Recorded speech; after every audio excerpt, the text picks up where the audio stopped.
Plant অচল রেখে মাসে কোটি টাকার অক্সিজেন কিনছে সরকারি হাসপাতাল। টেন্ডার না হওয়ায় বেসরকারি কোম্পানির কাছে নিয়ন্ত্রণ সংকট তৈরি করে বাণিজ্যের উদ্দেশ্য মত বিশেষজ্ঞের। শেখ হাসিনার পদত্যাগের এক দফা ঘোষণার দিন আজ। গুলির পরোয়া না করে কেন্দ্রীয় শহীদ মিনারে জড়ো হন ছাত্র জনতা। প্রতিরোধের হুমকিও দেয় স্বৈরাচার শাসক। নিখোঁজের 10 দিন পর কাস্টমস কর্মীর 15 টুকরা মরদেহ উদ্ধার। ট্রাভেল ব্যাগ ও চাদরে পেঁচিয়ে খণ্ডিত অংশ ফেলে যায় পুকুরে। ময়মনসিংহের ফুলবাড়িয়ায় চাঞ্চল্য। অনুমতি ছাড়াই 10,000-এর বেশি ট্রলার যাচ্ছে গভীর সাগরে। নেই লাইফ জ্যাকেট, বৈরী আবহাওয়ায় পায় না বার্তাও। দুর্ঘটনায় প্রাণ যায় জেলের। নিরাপত্তা নিশ্চিতে জোর। এবং মধ্যপ্রাচ্যে কূটনৈতিক তৎপরতায় গতি। ফের ইরান যুক্তরাষ্ট্র সংলাপের ইঙ্গিত ট্রাম্পের। হরমুজ ইস্যুতে ওমানের সঙ্গে আলোচনা চূড়ান্ত পর্যায়ে, দাবি তেহরানের।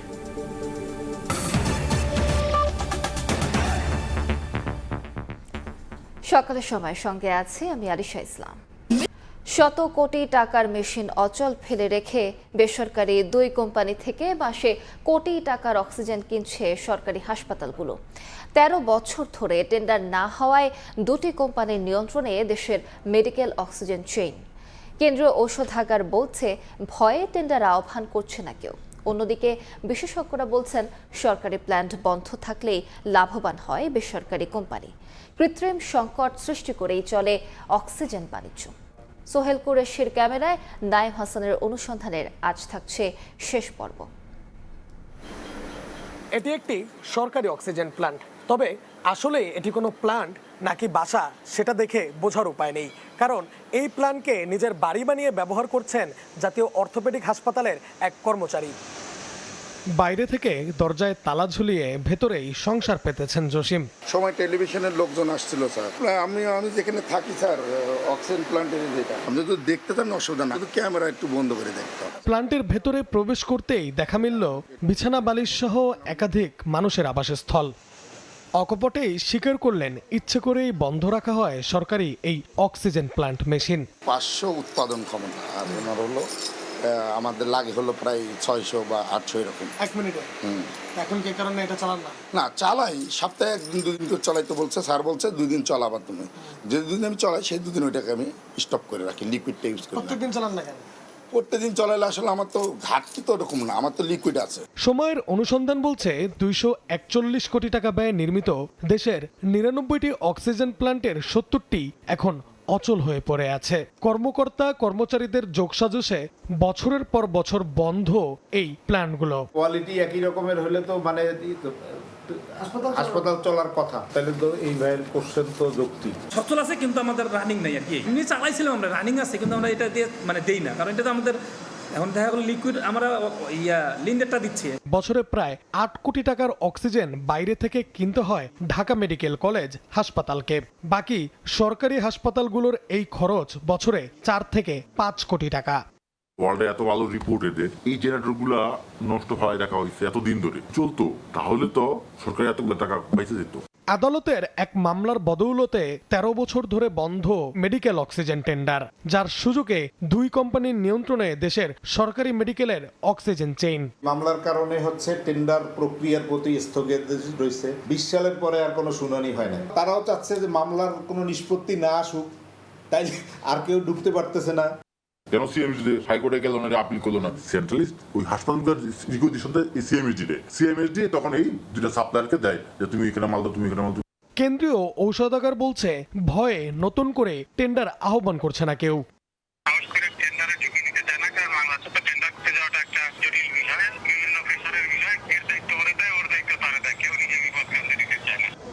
কেন টেন্ডার বন্ধ রয়েছে সেটি খতিয়ে দেখা হবে বলে জানালেন স্বাস্থ্য অধিদপ্তরের অতিরিক্ত মহাপরিচালক। প্ল্যান্ট বন্ধ থাকার পেছনে কোনো চক্র কাজ করলে তাদের বিরুদ্ধেও ব্যবস্থা নেওয়ার হুঁশিয়ারি দেন তিনি।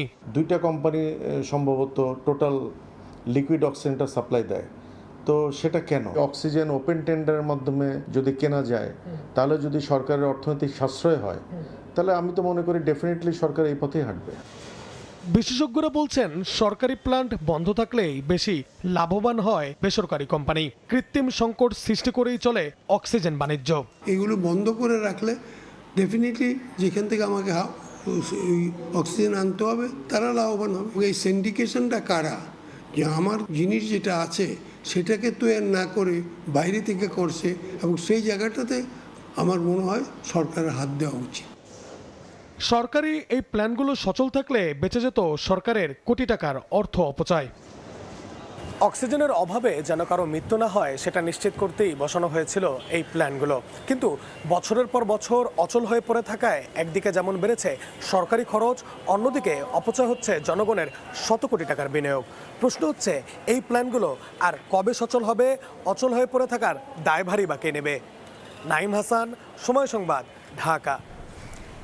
ইরান আক্রমণের জন্য নয়, হুথি বিদ্রোহী গোষ্ঠীকে প্রতিরোধ করতেই সৌদি প্রতিরক্ষা জোটে বাংলাদেশ।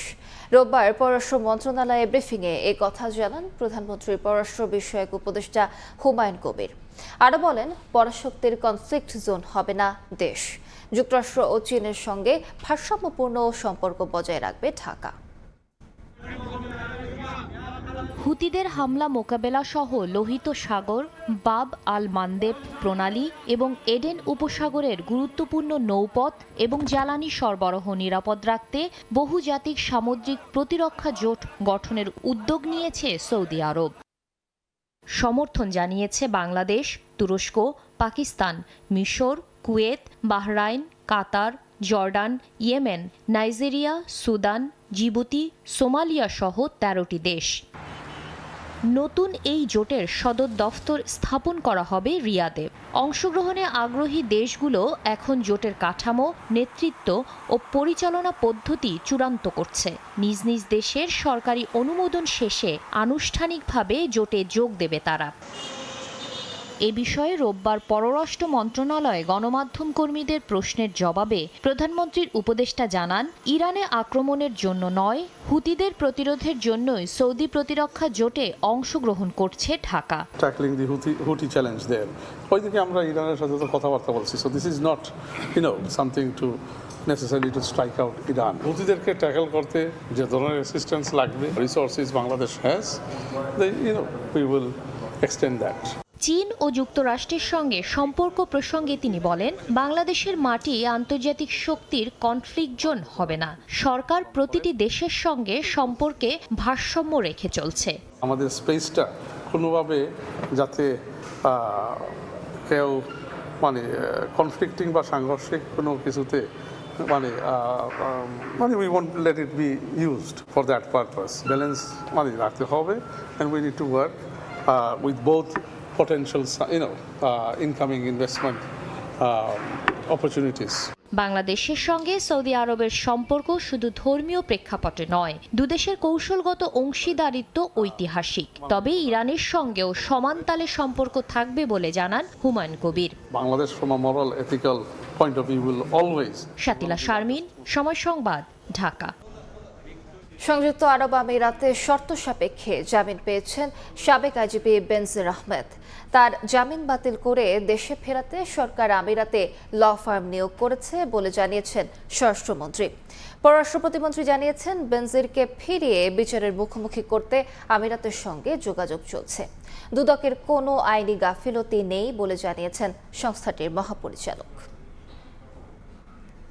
দুর্নীতি ও অবৈধ সম্পদ অর্জনের অভিযোগের মামলার মুখে দেশ ছেড়ে সংযুক্ত আরব আমিরাতে সাবেক পুলিশ মহাপরিদর্শক বেনজির আহমেদ। তাকে দেশে ফেরাতে কূটনৈতিক ও আইনি উদ্যোগ নেয় সরকার। ইন্টারপোলের মাধ্যমে রেড নোটিশ জারি, সংযুক্ত আরব আমিরাতের কাছে প্রত্যর্পণের অনুরোধ এবং সংশ্লিষ্ট কর্তৃপক্ষের সঙ্গে নিয়মিত যোগাযোগের মধ্যেই দুবাইয়ে গ্রেফতার হন বেনজির। দেশটির আদালতে দুদকের করা মামলার নথিপত্রও পাঠায় স্বরাষ্ট্র মন্ত্রণালয়। এর মাঝেই গত ২৭ জুলাই দেশটির আদালত শর্ত সাপেক্ষে জামিন মঞ্জুর করেন বেনজির আহমেদের।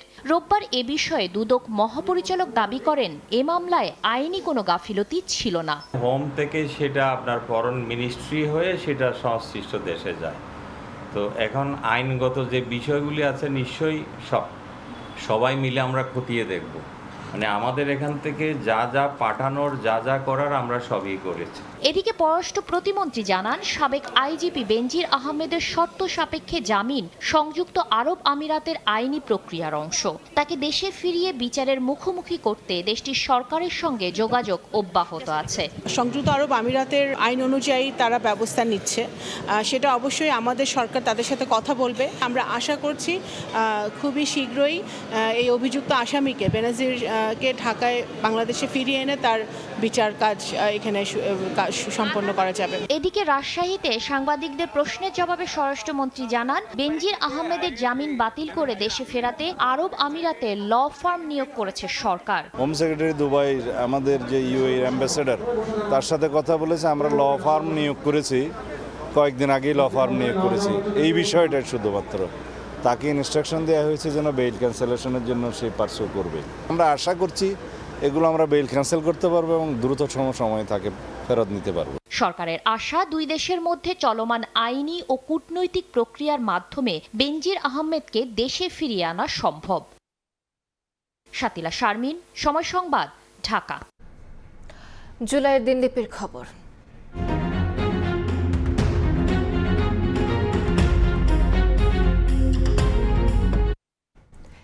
ইতিহাসে বারবার ফিরে আসে এক দফা।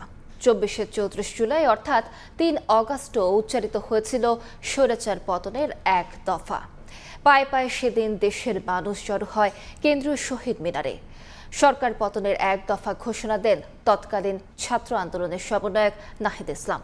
একই সঙ্গে ওই দিন আসে অসহযোগ আন্দোলনের ডাক। একদিকে আলোচনার আহ্বান, অন্যদিকে প্রতিরোধের হুমকি।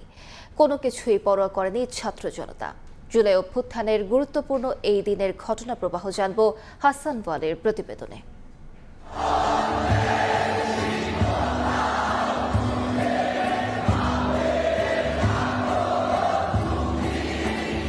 24-এর ক্যালেন্ডার জুড়ে তখনও চলছিল রক্তিম জুলাইয়ের দিন গণনা। 34 জুলাই কি কারফিউ, কি বন্দুকের গুলি, কিছুই পরোয়া না করা তরুণ প্রজন্ম সেদিন গোটা দেশকে সঙ্গে নিয়ে এসে দাঁড়ায় শ্রদ্ধার মিনারে।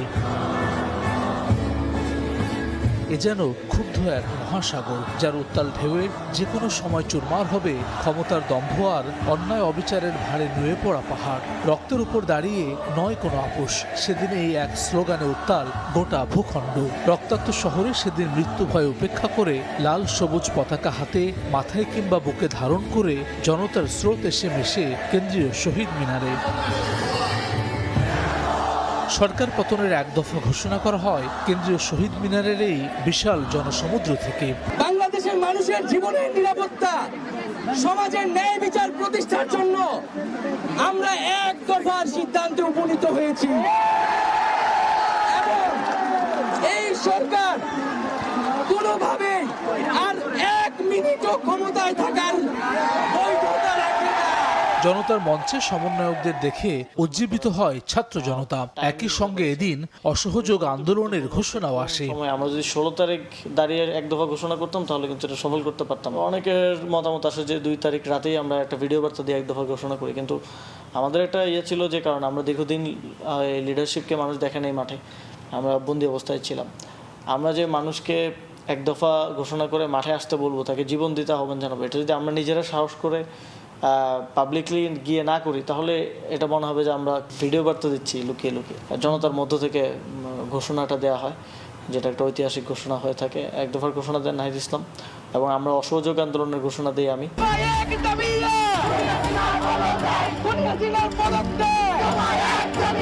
এতক্ষণের পরও শাসকের তরফ থেকে আলোচনার আহ্বান আসে এদিন, সঙ্গে আসে প্রতিরোধের হুমকিও। গণভবনের দরজা খোলা, যথাযথ তদন্ত করে তাদের বিচার হবে।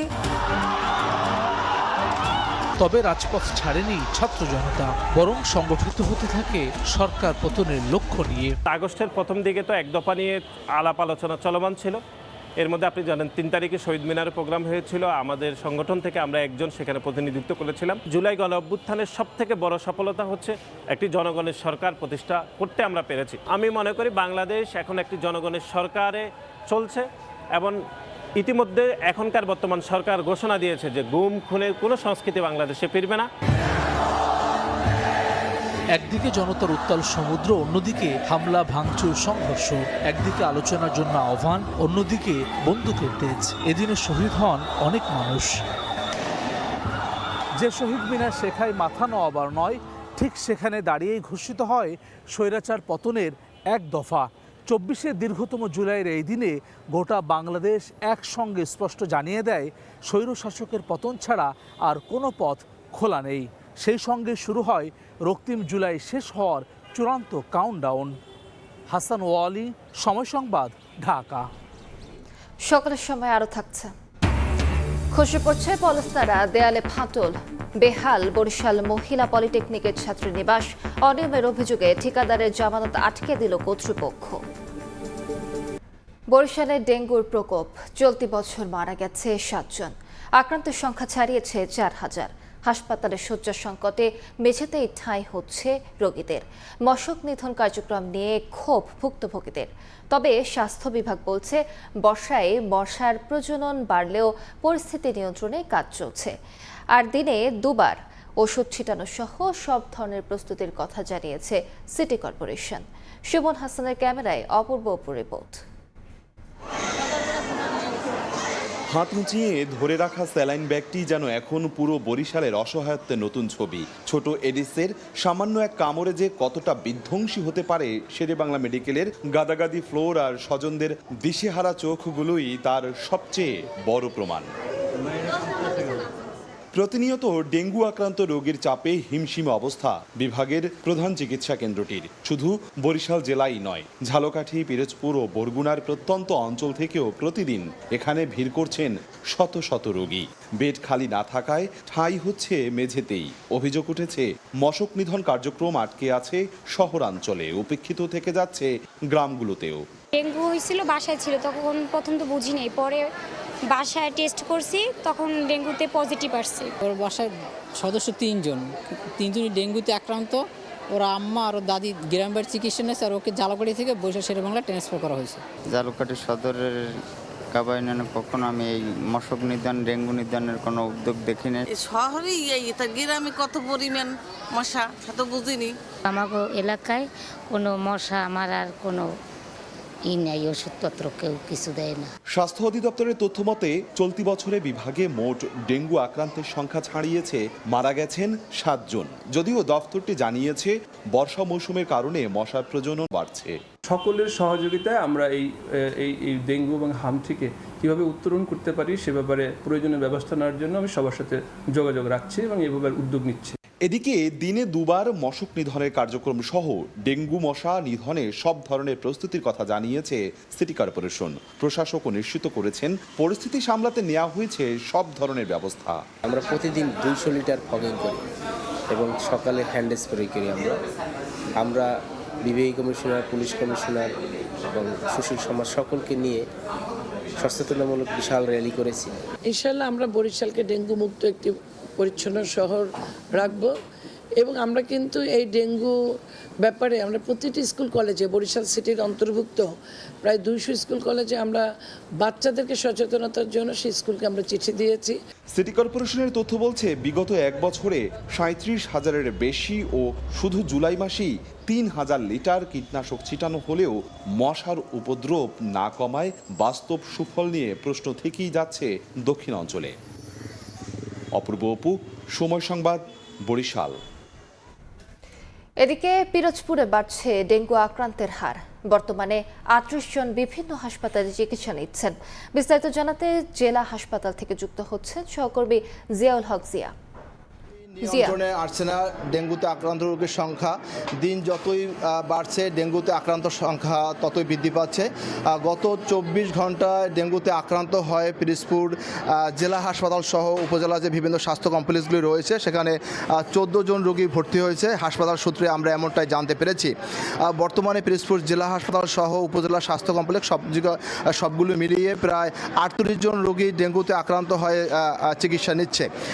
এবছর প্রায় 1090 জন মানুষ ডেঙ্গুতে আক্রান্ত হয়।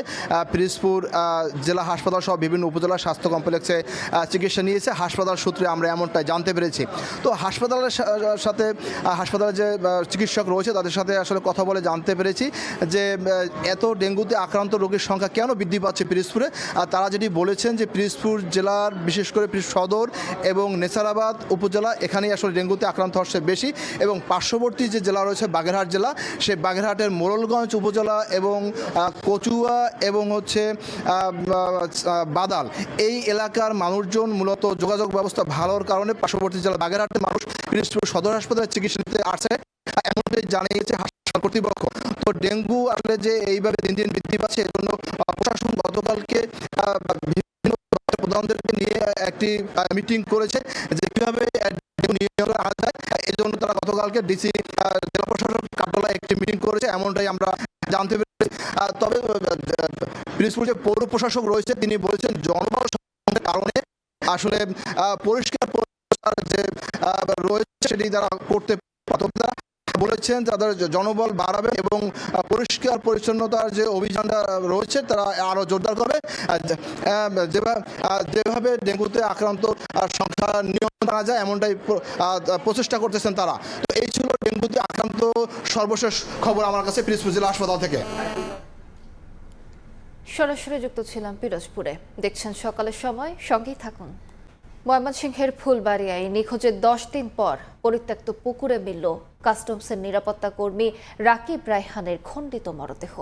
3টি ট্রাভেল ব্যাগ ও একটি বিছানার চাদরে মোড়ানো অবস্থায় মরদেহের 15 টুকরা উদ্ধার করা হয়।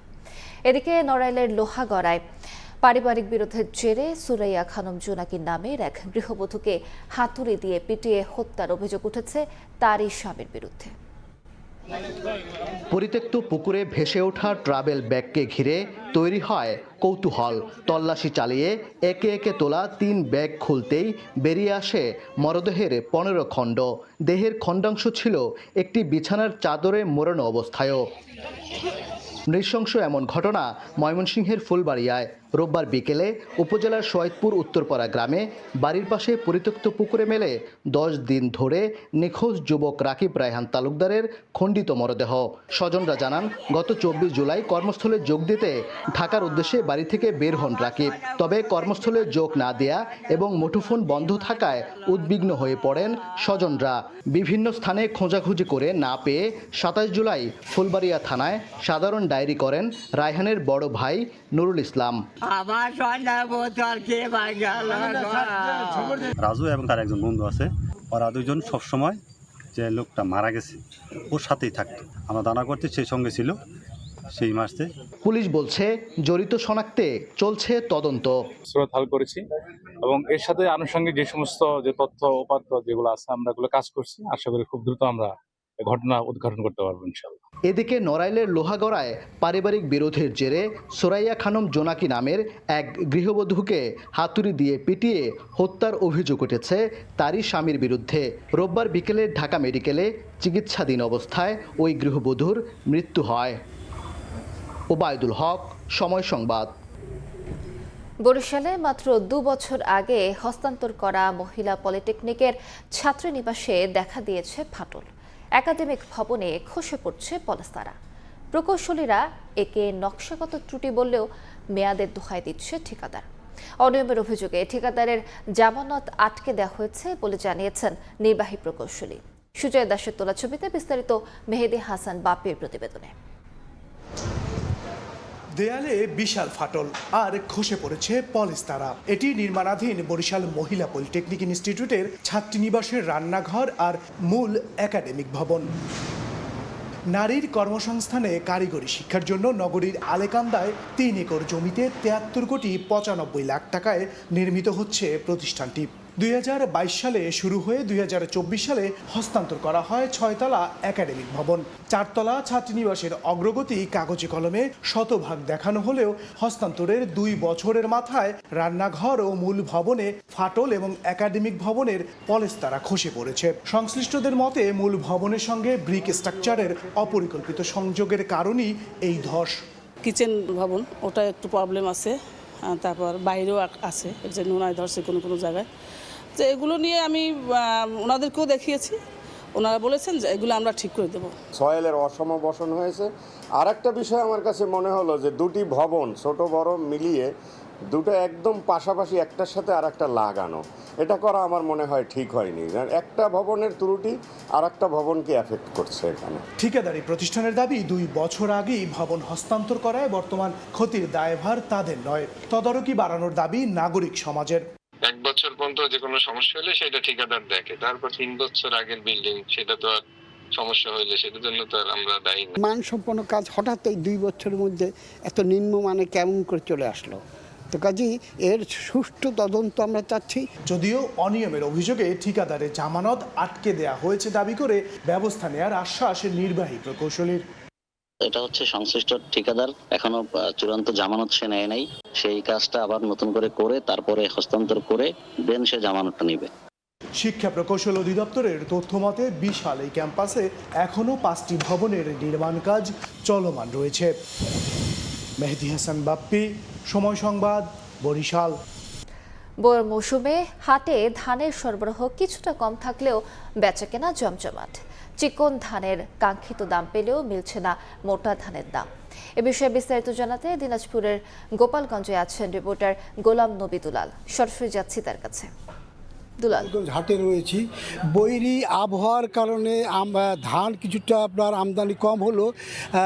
ধানের দাম কিন্তু আজকে মোটামুটি ভালো, বিশেষ করে চিকন ধানটি প্রতি বস্তায় বেড়েছে 100 থেকে 150 টাকা, মোটা ধানটা কিন্তু 50 টাকা বেড়েছে। আপনাকে জানিয়ে দেখি যে আজকে বগুড়া কাটারি বিক্রি হচ্ছে প্রতিমণ 1800 থেকে 1830 টাকা, 90 জিরা কাটারি প্রতিমণ বিক্রি হচ্ছে 3350 টাকা, 28 বিক্রি হচ্ছে গত হাটে যেটা ছিল তার চেয়ে কিন্তু বেশি 1200 টাকা প্রতিমণ, 29-1100 টাকা, এবং মিনিকেট গত হাটের চেয়ে আজকে মোটামুটি আপনার 1250 টাকা প্রতিমণ বিক্রি হচ্ছে।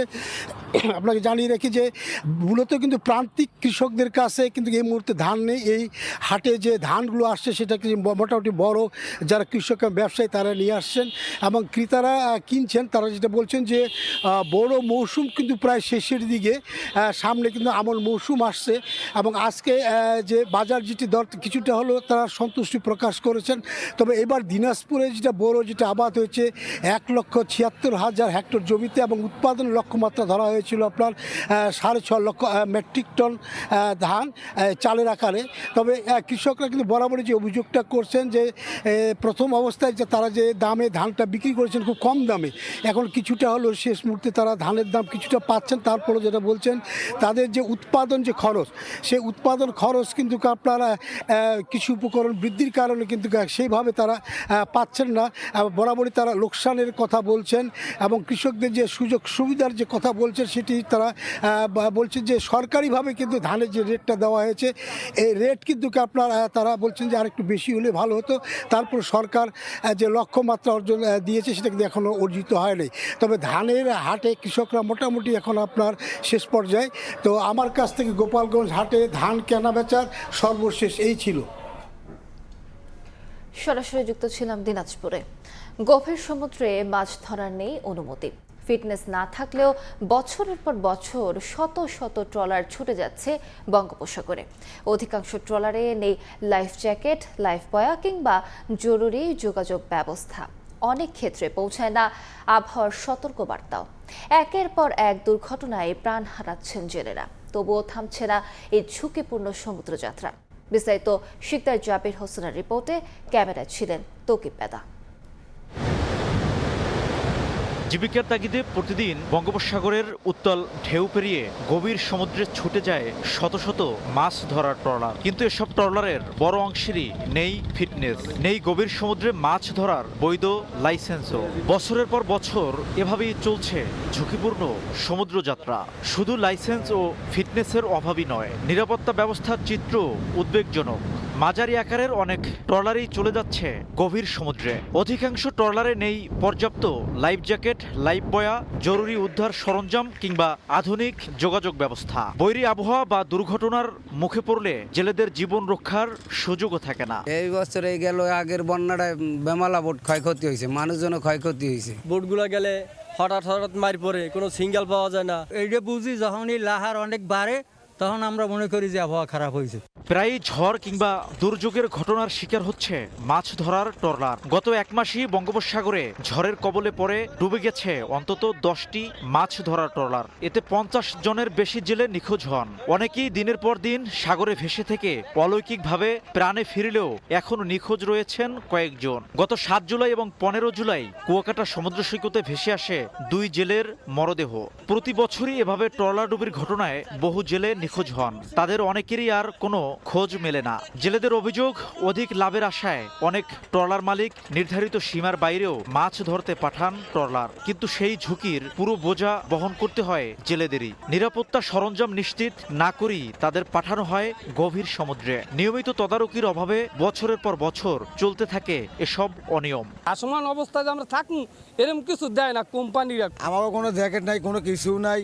সিঙ্গেল উঠলে আমরা ওই অনুভব করে বাতাস উঠলে অনুভব করে আমরা আহত হয়। সমুদ্রে জেলেদের প্রাণহানির ঝুঁকি কমাতে আধুনিক নৌ নিরাপত্তা ব্যবস্থা, স্যাটেলাইট ভিত্তিক যোগাযোগ এবং আবহাওয়ার সতর্ক বার্তা দ্রুত পৌঁছে দেওয়ার কার্যকর ব্যবস্থা গ্রহণ করা জরুরি বলে মনে করছেন বিশেষজ্ঞরা। এই জন্য সরকারের উচিত হলো এদেরকে পর্যাপ্ত নৌ নিরাপত্তা ব্যবস্থার আওতায় নিয়ে আসা, পর্যাপ্ত সরঞ্জাম দেওয়া এবং পাশাপাশি রেজিস্ট্রেশনের মাধ্যমে নিয়ে আসলে। মৎস্য বিভাগ বলছে 10 থেকে 40 মিটার গভীরতার সামুদ্রিক এলাকায় মাছ শিকারের জন্য জেলে ট্রলার পরিচালনার নির্দেশনা রয়েছে। নিরাপত্তা নিশ্চিত করতে নিয়মিত নজরদারি এবং প্রয়োজনীয় পদক্ষেপ নেওয়া হচ্ছে বলেও দাবি তাদের। যারা আমাদের মাছ ধরার অনুমতিপত্র ব্যতি রেখে মাছ ধরতে যায় তাদের বিরুদ্ধে আমাদের অভিযান অব্যাহত আছে এবং আমরা তাদেরকে আইনের আওতায় আনছি, সেই সাথে তাদেরকে এই অনুমতিপত্র প্রদানের আওতায় নিয়ে আসছে। মৎস্য বিভাগের তথ্য অনুযায়ী জেলায় মাত্র 1000 জেলে ট্রলারের সমুদ্রে মাছ ধরার অনুমতিপত্র রয়েছে, অথচ বাস্তবে 10,000-এর বেশি ট্রলার সমুদ্রে যাচ্ছে। বিরাট এই জনগোষ্ঠীর জীবনের নিরাপত্তায় আজও নেওয়া হয়নি কার্যকর কোনো ব্যবস্থা। শিকদার জাবির হোসেন, সময় সংবাদ, পটুয়াখালী। সাগরে মাছের আনাগোনা কম, তার সঙ্গে বৈরী আবহাওয়া সংকটে ফেলেছে কক্সবাজারের জেলেদের। ছোট ট্রলারে কিছু সামুদ্রিক মাছ মিললেও কাঙ্ক্ষিত ইলিশের দেখা নেই। খাতে কমেছে মাছের সরবরাহ, বাড়ছে ট্রলার মালিক ও মৎস্য ব্যবসায়ীদের লোকসান। আবহাওয়া স্বাভাবিক হলে কয়েক সপ্তাহের মধ্যেই জমে উঠবে ইলিশের মৌসুম, এমনটাই প্রত্যাশা তাদের। মোহাম্মদ ফরাজের ক্যামেরায় সুজয়উদ্দিন রুবেলের রিপোর্ট। কক্সবাজার মৎস্য অবতরণ কেন্দ্রের ঘাটে ভিড়ছে ছোট ছোট ট্রলার, তবে নেই গভীর সাগরে মাছ ধরার বড় ট্রলার। ছোট ট্রলারগুলো থেকে নামানো হচ্ছে লইট্টা, চিংড়ি, পোয়া, ছুরি ও রূপচাঁদা সহ হরেক রকমের সামুদ্রিক মাছ। জেলেরা বলছেন ইলিশের দেখা না মিললেও উপকূলের কাছাকাছি এলাকায় 1-2 দিন জাল ফেলতে কিছু সামুদ্রিক মাছ ধরা পড়ছে। সরবরাহ কম থাকায় মাছের দামও তুলনামূলক বেশি। ওগুলো হচ্ছে ডেলি ফিশিং এর মাছ, ওগুলো সকালে গেছে, বিকেলে আইছে, বিকেলে গেছে, আবার সকালে আইছে। লইট্টা মাছ পাওয়া যাচ্ছে, ইচা মাছ, চিংড়ি পাওয়া যাচ্ছে। ডেলি ফিশিংয়ের ছোটখাটো মাছগুলো যেগুলো পড়তেছে ওগুলা ওই থেকে আর বড় হয় না।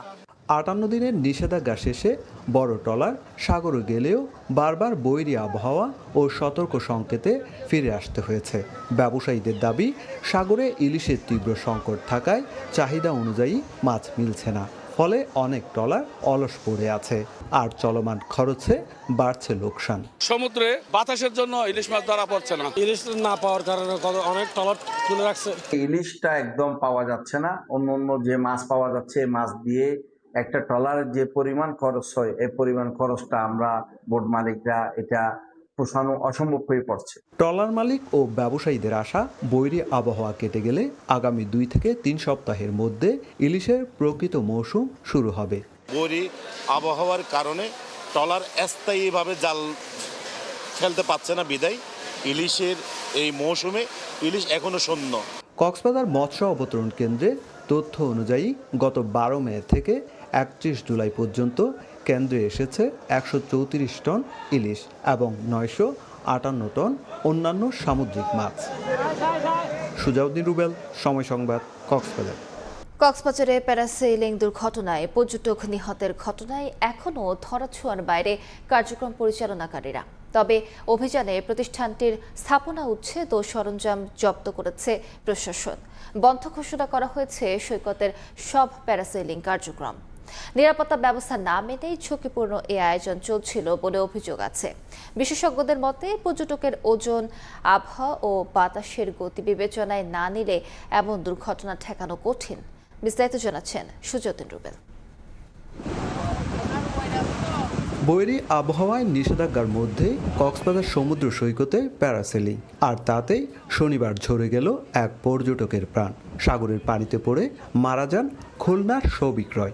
এরপর থেকেই নিরাপত্তাহীন এই বিনোদন কার্যক্রম নিয়ে উঠে নানা প্রশ্ন। দুর্ঘটনার পর পর্যটকদের মধ্যেও দেখা দিয়েছে উদ্বেগ। তাদের দাবি, প্যারাসেলিং সহ ঝুঁকিপূর্ণ অ্যাডভেঞ্চার কার্যক্রম পরিচালনায় দক্ষতা যাচাই, নিরাপত্তা মানদণ্ড নিশ্চিত এবং প্রশাসনের কঠোর নজরদারি জরুরি। নিয়ম না মেনে কার্যক্রম পরিচালনাকারীদের বিরুদ্ধে ব্যবস্থা নেওয়ারও দাবি জানান তারা। বর্ষাকালে তো প্যারাসেলিং বন্ধ, তবুও তারা কেন এটা করতে অ্যালাউ করলো? এটা প্রশাসনের কঠোর নজরদারি দরকার। প্যারাসেলিং বলেন বা জেট স্কি ড্রাইভ বা অন্যান্য যে অ্যাক্টিভিটিস গুলো আছে, এই অ্যাক্টিভিটিস গুলো খুবই সতর্কতার সাথে করা উচিত। প্যারাসেলিং বিশেষজ্ঞদের মতে নিরাপত্তায় এ ধরনের কার্যক্রমের মূল বিষয়। পর্যটকের ওজন, বাতাসের গতি ও সাগরের পরিস্থিতি বিবেচনা না করে প্যারাসেলিং পরিচালনা করলে দুর্ঘটনার ঝুঁকি বাড়ে। বিশেষজ্ঞদের অভিযোগ, নির্ধারিত নিরাপত্তা নিয়ম না মানার কারণেই ঘটেছে এমন দুর্ঘটনা। পর্যটকের ওয়েটটা কত, 95 বা 100 ওভারটেক করলে ওই পর্যটকের জন্য প্যারাশুট না করাটাই উত্তম। আর দ্বিতীয় বিষয়টা হচ্ছে যে আমাকে সাগর দেখতে হবে, সাগরের ঢেউয়ের কন্ডিশন দেখতে হবে এবং বাতাসের কন্ডিশন দেখতে হবে। কিন্তু যে কোম্পানি দুর্ঘটনা ঘটেছে সে কোম্পানি এই রুলসগুলো ফলো করে নাই দেখে তারা এই দুর্ঘটনাটা সম্মুখীন হয়েছে। দুর্ঘটনার পর কঠোর অবস্থানে প্রশাসন। রোববার দুপুরে এসকেভেটর নিয়ে দরিয়ানগর প্যারাসেলিং পয়েন্টে অভিযান চালানো হয়। দীর্ঘ চেষ্টার পর সন্ধ্যায় পৌরসভার শ্রমিকদের সহায়তায় নিষেধাজ্ঞা অমান্য করে পরিচালিত ফ্লাইয়ার সিয়ার স্পোর্টসের স্থাপনা গুড়িয়ে দেওয়া হয়। জব্দ করা হয় প্যারাসেলিংয়ের সরঞ্জাম। প্রশাসন জানিয়েছে, ঘটনার তদন্ত শেষ এবং প্রয়োজনীয় নিরাপত্তা নিশ্চিত না হওয়া পর্যন্ত কক্সবাজারের সব পয়েন্টে বন্ধ থাকবে প্যারাসেলিং কার্যক্রম। 5 থেকে 6টি স্পিডবোট ইঞ্জিন অ্যাসেম্বলড এবং ডিসঅ্যাসেম্বলড সেগুলো জব্দ করা হয়েছে। 6-7 জেরিক্যান ভর্তি ফুয়েল সেটা সিজ করা হয়েছে। পাশাপাশি অনেক স্পেয়ার পার্টস নিয়ে যাওয়া হয়েছে। সবকিছু আমরা জব্দ করে রেখেছি আমাদের তথ্য অভিযোগ কেন্দ্রে। গত 10 বছরে এই প্রতিষ্ঠানের প্যারাসেলিং থেকে ছিটকে সমুদ্রে পানিতে পড়ে, ঝাউবাগানের গাছের ডগায় আটকে অথবা বালুচরে পড়ে আহত হয়েছেন অন্তত 19 জন পর্যটক। সুজাউদ্দিন রুবেল, সময় সংবাদ, কক্সবাজার। পটুয়াখালীর মির্জাগঞ্জের পায়রা নদীর ভাঙনে প্রতিদিনই বিলীন হচ্ছে ফসলি জমি, ঘরবাড়ি সহ বিভিন্ন স্থাপনা। শেষ সম্বল হারিয়ে নিঃস্ব বহু পরিবার। ভাঙন রোধে জিও ব্যাগ ফেলার পাশাপাশি বাঁধ মেরামতের আশ্বাস পানি উন্নয়ন বোর্ডের। সুজন দামের ছবি এবং মোহাম্মদ মনির হোসেন বাদলের তথ্য নিয়ে রিপোর্ট।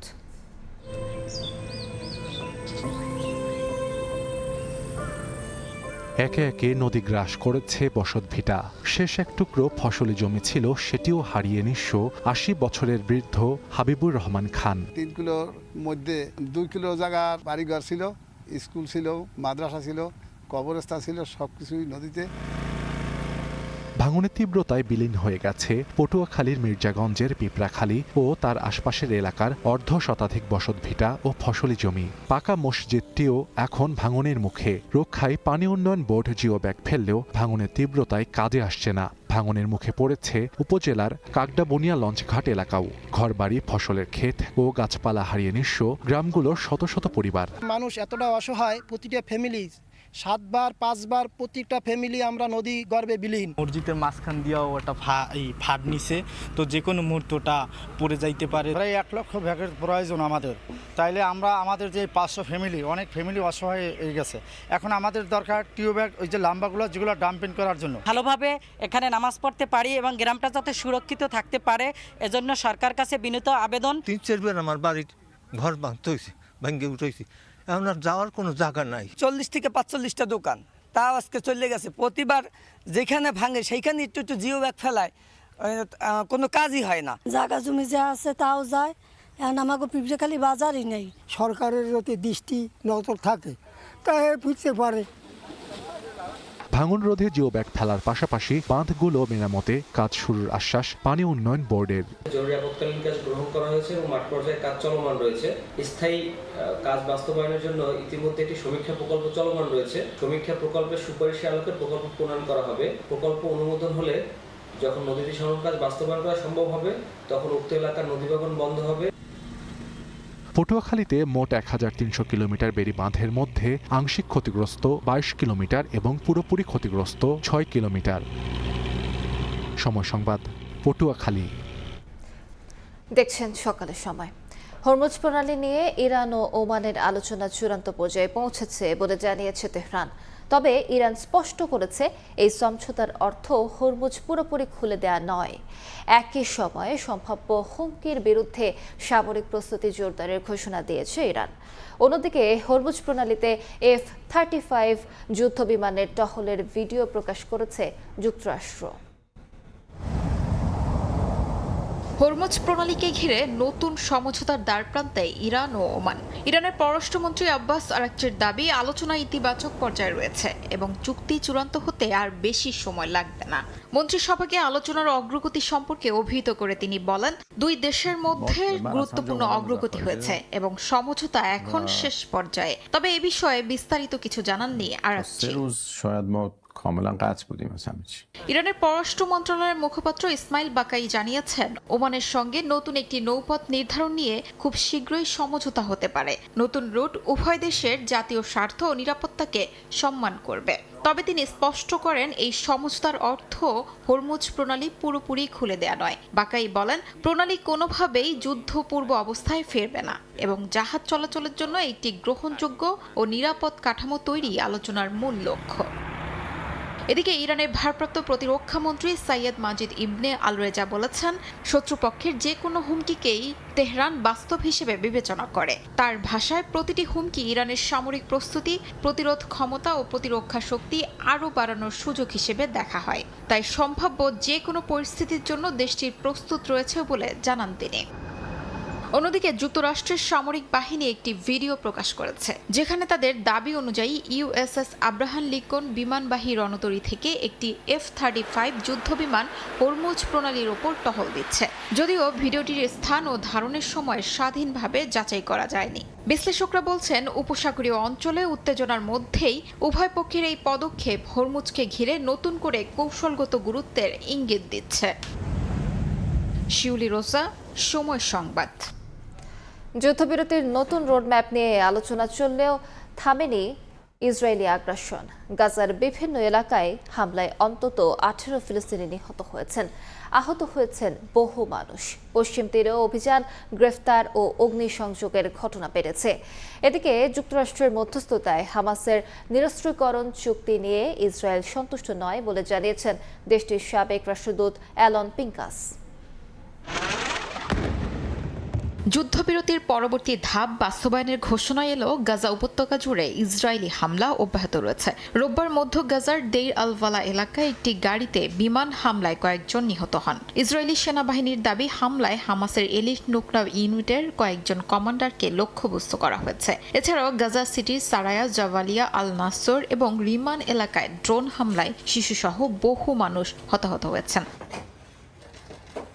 অধিকৃত পশ্চিম তীরে অভিযান ও সহিংসতা অব্যাহত রয়েছে। মাসাফের ইয়াত্তা এলাকায় ইসরায়েলি বসতি স্থাপনকারীদের হামলায় বেশ কয়েকজন হতাহত হয়েছেন। বেথলেহেমের পশ্চিমে নাহালিন শহরে 7টি বাড়ি গুড়িয়ে দেওয়ার নোটিশ দিয়েছে ইসরায়েলি বাহিনী। হেব্রনের পশ্চিমে ইদনা শহরের প্রবেশপথে একটি গাড়ি জব্দ করে ফিলিস্তিনিদের চলাচলেও বাধা দেওয়া হয়। স্থানীয়দের অভিযোগ, সাম্প্রতিক সময়ে পশ্চিম তীর জুড়ে অভিযান, গ্রেফতার, অগ্নিসংযোগ ও কৃষিজমি ধ্বংসের ঘটনা বেড়েছে। এদিকে যুক্তরাষ্ট্রের মধ্যস্থতায় হামাসের নিরস্ত্রীকরণ নিয়ে আলোচিত চুক্তিকে ঘিরে ইসরায়েলের ভেতরেই দেখা দিয়েছে নতুন বিতর্ক। ইসরায়েলের সাবেক রাষ্ট্রদূত অ্যালন পিঙ্কাস জানিয়েছে, এই চুক্তিতে ইসরায়েল সন্তুষ্ট নয়। তার দাবি, গত 48 ঘন্টায় গাজায় হামলা আরও বেড়েছে এবং তেল আবিব আনুষ্ঠানিকভাবে এই চুক্তির বিষয়ে আপত্তি জানিয়েছে। প্রধানমন্ত্রী বেনিয়ামিন নেতানিয়াহুর জন্য এটি বড় রাজনৈতিক ধাক্কা বলেও মন্তব্য করেন তিনি। অন্যদিকে ইসরায়েলের জ্বালানি মন্ত্রী এলি কোহেন বলেছেন, গাজার প্রায় 70% এলাকা নিয়ন্ত্রণে থাকার পর গাজা উপত্যকার পূর্ণ নিয়ন্ত্রণে নেওয়া উচিত। তিনি স্পষ্ট করে বলেন, গাজায় হামলা বন্ধের কোনো চুক্তি হয়নি এবং হামাসের নিরস্ত্রীকরণ ভিত্তিক খসড়া চুক্তিরও বিরোধিতা করেন তিনি। এর আগে জাতীয় নিরাপত্তা মন্ত্রী ইয়াতামা বেন গভিরও একই ধরনের অবস্থান নিয়ে ওই প্রস্তাবকে গ্রহণযোগ্য নয় বলে মন্তব্য করেছিলেন। শিউলি রোজা, সময় সংবাদ। স্পেনের সিউটার অভিবাসন সংকটের প্রভাব পড়েছে প্রতিবেশী পর্তুগালের রাজনৈতিক অঙ্গনে। চলমান পরিস্থিতিতে সেনজেন চুক্তি বাতিল না করে বর্ডার নিয়ন্ত্রণ কড়াকড়ি করেছে পর্তুগাল। স্পেন হয়ে পর্তুগালে প্রবেশে পর্যটকরা মুখোমুখি হচ্ছেন তল্লাশির। সংকট সমাধানে স্পেন ও মরক্কোর সঙ্গে আলোচনা অব্যাহত রেখেছে মন্টেনেগ্রো সরকার। তারেকুল হাসান আশিকের রিপোর্টে বিস্তারিত। স্পেনে প্রবেশ করলে আর বের করে দেয়া হবে না এমন গুজবে গত কয়েকদিনে সাগর সাঁতরে স্পেনের অধীনে স্বায়ত্তশাসিত অঞ্চল সিউটায় প্রবেশ করে বিপুল সংখ্যক অভিবাসী। মূল ভূখণ্ড না হলেও একসঙ্গে এত অভিবাসন প্রত্যাশীর ইউরোপের সীমানায় প্রবেশকে ঘিরে তৈরি হয়েছে নানা জটিলতা। স্পেনের সঙ্গে সেনজেন চুক্তি সাময়িক স্থগিত করেছে ইতালি। স্পেন ও মরক্কোর সবচেয়ে কাছের প্রতিবেশী হওয়ায় সিউটার অভিবাসন সংকটের প্রভাব পড়েছে পর্তুগালেও। স্পেনের সঙ্গে সেনজেন চুক্তি সাময়িক স্থগিতের দাবিও আসে কট্টর ডানপন্থী ও প্রধান বিরোধী দল থেকে। তবে সিউটায় প্রবেশ করা অভিবাসীরা স্পেনের মূল ভূখণ্ড ব্যবহার করে বা সমুদ্রপথে পর্তুগাল প্রবেশ করতে পারে এমন আশঙ্কায় সীমান্তে কড়াকড়ি আরোপ করে পর্তুগাল সরকার। তবে প্রতিবেশীর পাশে থেকে সংকট মোকাবেলার লক্ষ্যে সেনজেন চুক্তি স্থগিতের মতো পদক্ষেপের পথে হাঁটেনি তারা। স্পেন পর্তুগাল সীমান্তে বাড়তি তল্লাশির মুখোমুখি হচ্ছেন পর্যটকরাও। স্পেনের বর্তমান অভিবাসী সংকটের কারণে পর্তুগাল সরকার আসলে অনেক উদ্বিগ্ন। তারা বর্ডারে অনেক কড়াকড়ি আরোপ শুরু করে দিয়েছে। আমাদের অনেক স্প্যানিশ ক্লায়েন্ট যারা পর্তুগালে আসার সময় অনেক কন্ট্রোলের শিকার হয়েছে। আমরা পর্তুগালে এমনিই চাপের মুখে আছি। এর মধ্যে স্পেনের এই পরিস্থিতির জন্য সামনে আরো কঠিন পরিস্থিতির মধ্যে দিয়ে যেতে হতে পারে আমাদের। সমুদ্র পথে অবৈধভাবে প্রতি বছর ইউরোপে আসতে গিয়ে প্রাণ হারাচ্ছেন বিপুল সংখ্যক অভিবাসন প্রত্যাশী। সিউটা সংকটেও এরই মধ্যে প্রাণ হারিয়েছে ৭২ জন, যাদের প্রায় সবাই মরক্কোর নাগরিক। স্পেনের সিউটায় চলমান অভিবাসন সংকটে সেনজেনের নিয়ম নীতি আরো খোলাসা করতে ব্রাসেলসের কাছে দাবি জানিয়েছে ইউরোপিয়ান সোশ্যালিস্ট ও ডেমোক্রেটরা। তবে এই সময় দ্বিধাবিভক্ত না হয়ে সম্মিলিতভাবে এই সংকট মোকাবেলার আহ্বান জানিয়েছে পর্তুগাল। তবে অধিকাংশ অভিবাসন প্রত্যাশী এরই মধ্যে নিজ দেশে ফেরত চলে যাওয়ায় দ্রুতই এই সংকটের সমাধান ঘটবে বলে আশা করছে পর্তুগাল। তারিকুল হাসান আশিক, সময় সংবাদ, লিসবন, পর্তুগাল। দেখছেন সকালের সময়। অস্ট্রেলিয়ার বিপক্ষে টেস্টে কঠিন চ্যালেঞ্জের মুখে পড়বে বাংলাদেশ, তবে জয় অসম্ভব নয়। দ্বিতীয় বহরে দেশ ছাড়ার আগে মাউন্ট মঙ্গানুইয়ে ঐতিহাসিক টেস্ট জয়ের কথাও স্মরণ করিয়ে দিলেন জাতীয় দলের প্রধান নির্বাচক Habibul Bashar Suman. 2 match test series খেলতে রোববার অস্ট্রেলিয়া গেছেন লিটন দাস সহ 7 ক্রিকেটার। 5 বছর পর সৌম্য সরকার ফিরেছেন টেস্ট দলে, সেটাও মাইটি অস্ট্রেলিয়ার বিপক্ষে সিরিজে, যেই সিরিজ নিয়ে বিস্তর আলোচনা। ফলাফল কি হবে সেটা বলা কঠিন, তবে দেশ ছাড়ার আগে শরীরী ভাষায় ইতিবাচক সৌম্য সরকার। প্রথম দফায় গেল শুক্রবার অস্ট্রেলিয়া গেছেন দলের অধিকাংশ ক্রিকেটার ও কোচিং স্টাফ। এদিন প্রধান নির্বাচক হাবিবুল বাশার সুমনের সঙ্গে গেলেন বাকি 7 জন। বাংলাদেশ দলের সামনে চ্যালেঞ্জ তাসমান সাগর পারে কনকনে ঠান্ডার সঙ্গে মানিয়ে নেওয়াটাও। বিমানবন্দরে ক্রিকেটাররা এড়িয়ে যান গণমাধ্যম। আশার বাণী শোনানোর চেয়ে মাঠে ভালো খেলে একটা জয় উপহার দিতে চান ক্রিকেটাররা। ইনজুরির সমস্যাটা বাধা হলেও জয় ভিন্ন কিছুই ভাবছে না টিম ম্যানেজমেন্ট।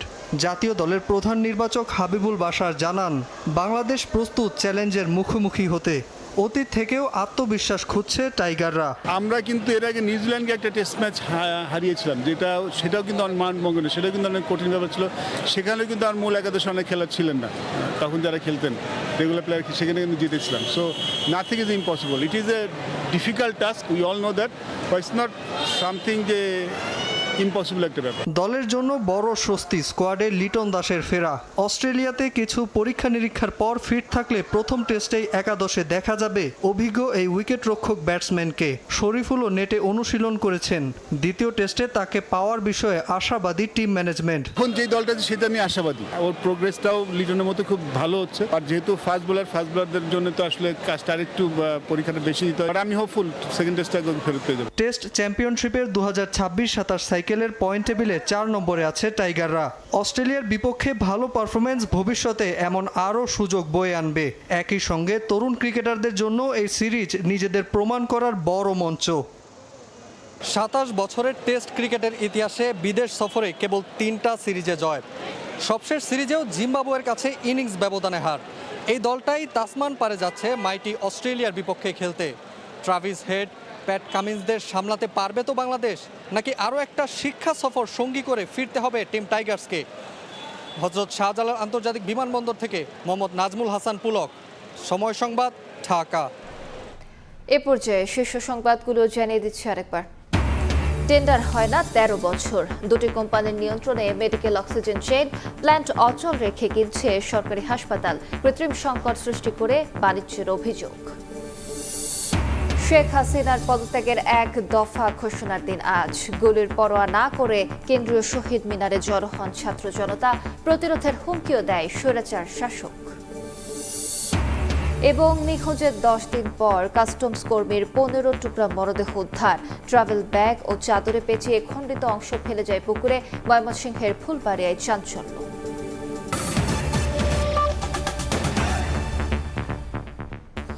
এই ছিল সকালের সময়। এরপর আন্তর্জাতিক সময় নিয়ে সঙ্গে থাকবেন কাজল আব্দুল্লাহ। ধন্যবাদ আলিশা। আন্তর্জাতিক সময় নিয়ে আসছি কিছুক্ষণ পরে, সঙ্গে থাকুন সময়ের।